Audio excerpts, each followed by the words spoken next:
নমস্কার। সৌভাগ্যশ্রী পরিবারের প্রত্যেকটা ভক্তের সমৃদ্ধি এবং সফলতা কামনা করে আজকে সৌভাগ্য টোটকা নিয়ে আলোচনা করব। একটা জীবনের সন্ধিক্ষণের সামনে এসে আমরা দাঁড়িয়েছি, যেখান থেকে সনাতনী ধর্মাবলম্বী হওয়ার একটা গর্বের দিন আজকে আপনাদের জন্য। তো বিশেষ করে আমার জন্য তো অবশ্যই। তো আজকে পঞ্চানন কল্যাণকার মহাপ্রভুর একটা বিশেষ গুপ্ত টোটকা দেবো, যেটা আপনাদের জীবনে অখণ্ড সৌভাগ্য প্রাপ্তির উপায় অবলম্বন করতে পারেন। আজকের দিনের টোটকাটা, এটাকে পরবর্তীকালে ঠিক সময় মতন যদি আবার এটাকে পালন করতে থাকেন, তাহলে আপনার ঘরে কখনো ধন প্রাপ্তির অভাব ঘটবে না। কি করবেন? একটা অখণ্ড প্রদীপ আজকে জ্বালবেন। আজকে একটা মাটির প্রদীপ নিন, চৌমুখ প্রদীপ নিন, না হলে যে কোনো প্রদীপ নিন, তার মধ্যে এক কাঁটা হলুদ দিয়ে দিন।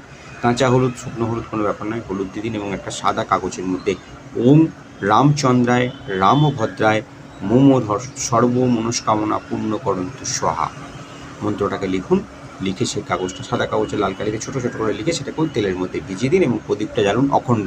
সকাল থেকে শুরু করুন এবং পরবর্তী দিন সূর্যাস্তের পরবর্তী দিনে সূর্য উদয় পর্যন্ত জ্বলুক।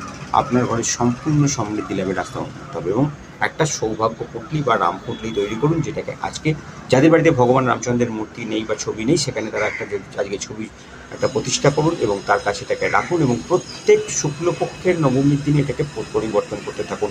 আপনার ঘরে অখণ্ড ধনভাণ্ডার প্রস্তুত হয়ে যাবে। কি করবেন? একটা সাদা কাগজের মধ্যে, যে বললাম রামভদ্রায় মন্ত্রটিকে প্রথমেই বলেছি, সেই মন্ত্রটাকে সাদা কাগজে 21 বার লিখে নিন। তলায় মনস্কামনা লিখুন আপনার অর্থপ্রাপ্তি এবং ধনপ্রাপ্তির জন্য।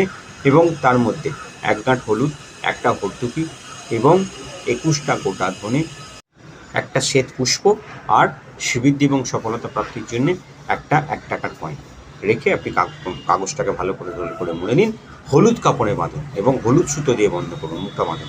বেঁধে আপনি ভগবান রামচন্দ্রের সামনে একটা কাঁচের পাত্র, পেতলের পাত্র, আপনার যেটা জুটবে সেরকম রেখে দিন এবং আপনার সম্পূর্ণ সমৃদ্ধি লাভের প্রার্থনা করুন এবং অর্থ সমৃদ্ধির আশীর্বাদ পালন করুন। আপনার ঘরে সমৃদ্ধি লাভ হবে এবং আর্থিক স্বীকৃতি এবং সফলতা প্রাপ্তির রাস্তা উন্মুক্ত হবে। এটা প্রত্যেক শুক্লপক্ষের নবমীতে চেঞ্জ করতে থাকুন। আপনার সফলতা এবং সাকসেসের রাস্তা সম্পূর্ণরূপে উন্মুক্ত হয়ে যাবে। মা লক্ষ্মীর কাছে প্রার্থনা করবো আপনার দিনটা সুখের হোক, সৌভাগ্যের হোক এবং সফলতায় পরিপূর্ণ। জয়।